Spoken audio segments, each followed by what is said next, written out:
في سفر قالوا لم نكن من المصلين জাহান্নামীদের যখন কেটে গত জমায় একটা কথা বলেছিলাম, যারা 5 ওয়াক্ত নামাজের জন্য ওযু করবে তাদের মুখ, তাদের হাত, তাদের পা থেকে স্পেশাল একটা নূরের ঝিলিক মারবে বলেছিলাম। আপনাদের মনে আছে এটা? স্পেশাল একটা নূরের ঝিলিক মারবে। আল্লাহ রাসূল সাল্লাল্লাহু আলাইহি সাল্লাম হাশরের ময়দানে স্পেশাল নূরের তাজাল্লা থেকে বুঝে ফেলবেন এরাই নামাজি। এরা কি? নামাজি। শুধুভাবে চিনবেন হাশরের ময়দানে তার পেটের মধ্যে বিষাক্ত বড় বড় সাপ থাকবে, তার পেটের মধ্যে স্পষ্ট হবেই বিষাক্ত সাপ, মানুষ দেখে চিনতে পারবে সে দুনিয়ার জমিনে সুদ খেয়েছে। কি করেছে? সুদ খেয়েছে। গীবতকারীকে চিনবেন কিভাবে? চিনবেন তার জিহ্বা, সে তার মুখের মধ্যে সে নিজে নিজে আঘাত করবে। হাসরের ময়দানে মানুষ তাকে চিনবে, সে এমন কথা ঘর থেকে বাইর হয়ে সর্বপ্রথম মানুষের বিরুদ্ধে বলতো, গোটা সমাজটা যেন নোংরা হয়ে যায়। সমাজটা কি হয়ে যায়? নোংরা হয়ে যায়। যেমন গত কিছুদিন আগে একটা মিথ্যা কথা সমাজের মধ্যে প্রচার হওয়া, ফ্যাসিস্ট সরকার মারা গিয়েছে, সাবেক শেখ হাসিনা কি হয়েছে? মারা গিয়েছে। আর খুব একটা মিথ্যা কথা। আরেকটা দেখলাম যে পরীক্ষা হচ্ছে, এখানে আসিফ নজরুল যিনি উপদেষ্টা, উনি ঘরের মধ্যে পরীক্ষা দিয়ে চাকরি দিচ্ছেন। নাউজুবিল্লাহ। সব সরকারি চাকরি কি এতই একটা সস্তা? ঘরের মধ্যে পরীক্ষা দিলে চাকরি হয়ে যাবে? এটা হচ্ছে এআই দিয়ে অথবা বিভ্রান্তি করে যারা মিথ্যা তথ্য রাষ্ট্রকে, যারা আগুন জ্বালিয়েছে রাষ্ট্রের মধ্যে, বিমানবন্দরের মধ্যে, কারখানার মধ্যে আগুন জ্বালিয়েছে, ওইসব মিথ্যাবাদীরা রাষ্ট্রের শৃঙ্খলা, রাষ্ট্রের শান্তি যাদের কলমের মতো অন্তরের মধ্যে বরদাস্ত করে না, তারা এসব মিথ্যা প্রচারণা চালায়।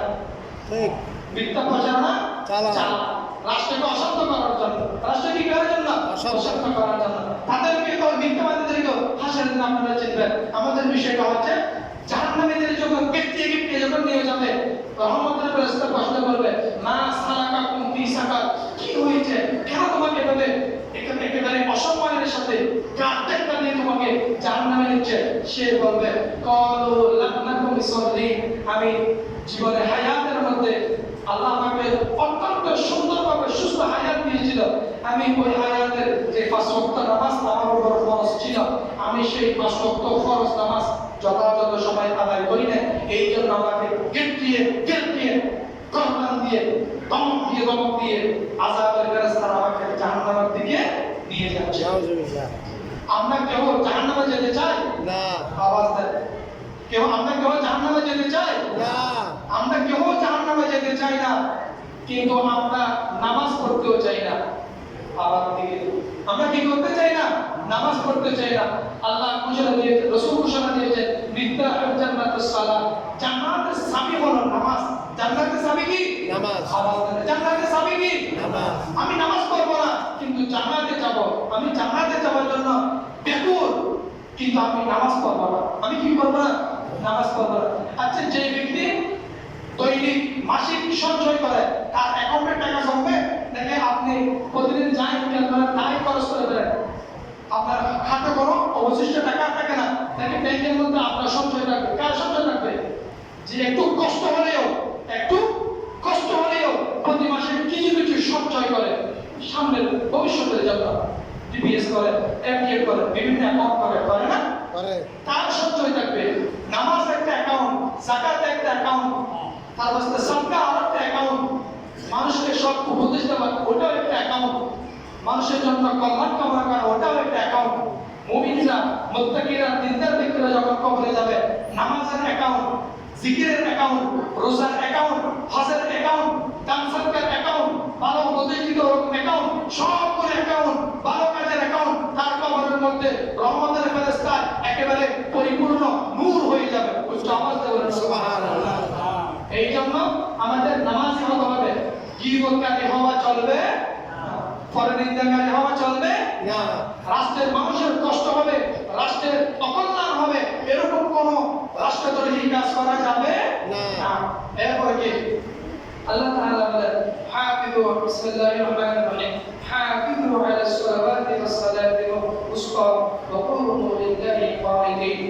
তোমরা তোমাদের দৈনন্দিন জীবনের হাফিজু, হিফাজত করো, সংরক্ষণ করো নামাজকে।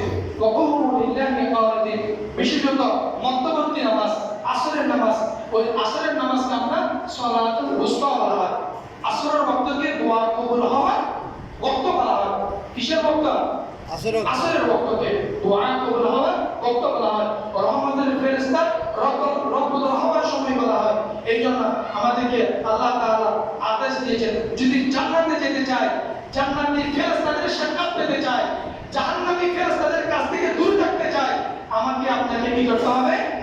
নামাজ পড়তে হবে। কি করতে হবে? নামাজ পড়তে হবে। আপনি যদি প্রতিদিন 5 ওয়াক্ত নামাজ পড়েন, জান্নাতটা আপনার নিকটেই আসবে। সুবহানাল্লাহ। জান্নাত আপনার কোথায় আসবে? নিকটে আসবে। আপনি প্রতিদিন নামাজ করেন, জাহান্নাম আপনার প্রতিদিন নিকটে আসতে থাকবে। নাউজুবিল্লাহ বলেন না। আপনি কি চান আপনার নিকট জাহান্নাম আসুক?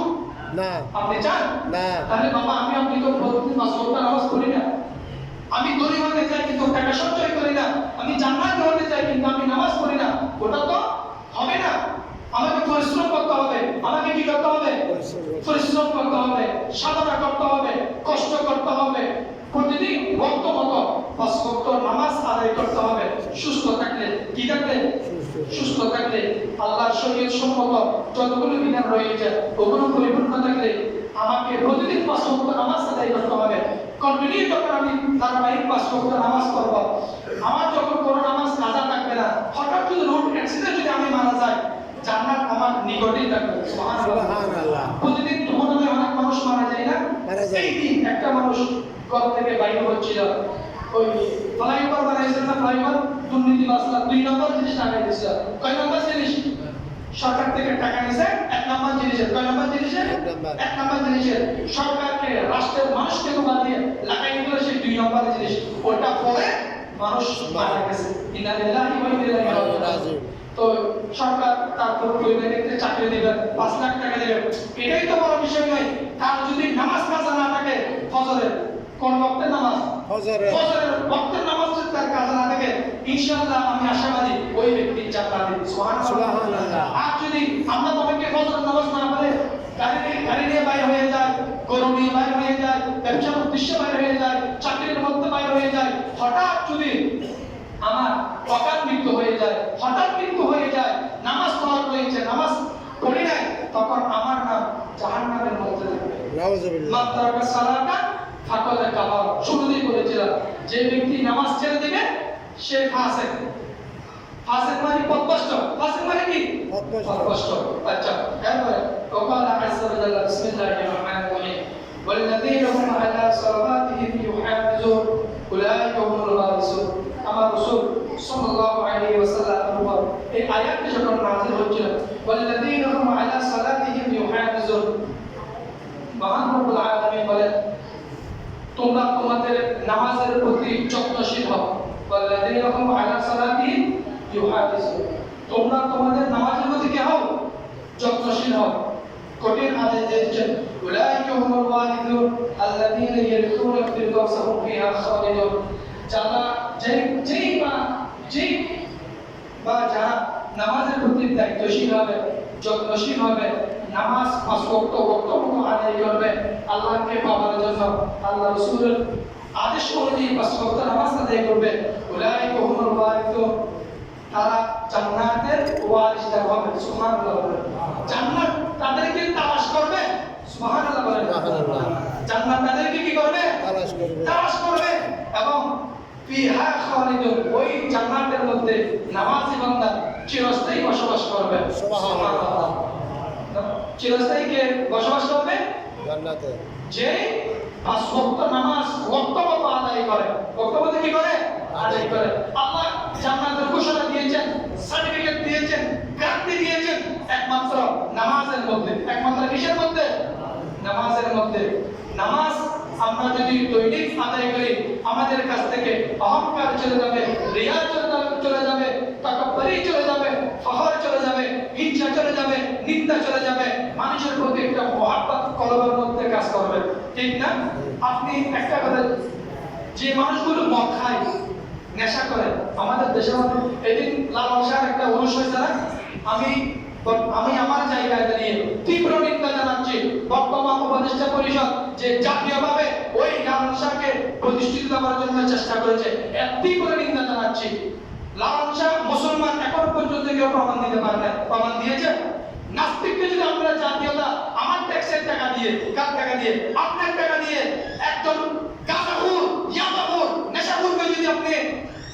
আপনি জাতীয়তার বিরুদ্ধে দেন, ওটা যে আমার জন্য লজ্জা, আমার চেষ্টের টাকা হারাম হতে ব্যয় হবে, সেটা আমি কখনো চাই না। আচ্ছা যাই হোক, যারা নেশা খায়, গাঁজা খায়, মদ খায়, মদের একটা গন্ধ আছে, সিগারেটের একটা গন্ধ আছে, সিগারেট থেকে কি আছে, গন্ধ আছে, গাঁজা বাবার একটা মানে গন্ধ আছে, দুর্গন্ধ আছে। যারা মদ খায় না, এরা মদের গন্ধ সহ্য করতে পারে না। ও ওই মরিচ চুলাইছে, মরিচের একটা গন্ধ আছে না? আচ্ছা মরিচের ওই তীব্র গন্ধ না আমার আপনার সামনে আসলে আমি আপনি কাশি হুকুর কাশি না? যিনি মরিচ ছোঁয়াচ্ছেন ওখানে একটা মানুষ আছে না, তার মধ্যে কোনো কাশি আসে না, ওটা তার সহনীয় হয়ে গেছে। এই জন্য যারা দৈনিক পাপ করে, গুনাহ করে, নামাজ তরক করে, এরা নামাজ তরক করতে করতে, অন্যায় কাজ করতে করতে, পাপের কাজ, গুনাহের কাজ করতে করতে এদের শরীরের মধ্যে সহনীয় পর্যায় হয়ে যায়। কি হয়ে যায়? সহনীয় পর্যায় হয়ে যায়। এরা জানা করবে, মদ খাবে, মানুষের জন্য গীবত করবে, মানুষকে হিংসা করবে, মানুষের জন্য অকল্যাণ কামনা করবে, সমাজের মানুষকে বিপদের মধ্যে ফেলে দিবে। এদের অন্তর্ভুক্ত তেমন করে মানে ভালোবাসা, মহব্বত ওটা তাদের মনের মধ্যে কাজ করবে না। তাদের কলমটা মরা। তাদের কলমটা কি? মরা কলমের মধ্যে, পাথরের মধ্যে কখনো ফুল ফুটবে না, ফুল ফুটবে না। আমি আপনি মরিচের গ্রানটা সইতে পারি না, আমি আপনি মদের গন্ধ সইতে পারি না, কিন্তু যে মদ খায় সে যদি প্রতিদিন মদ না পায়, তার মাথা ঠিক থাকে না।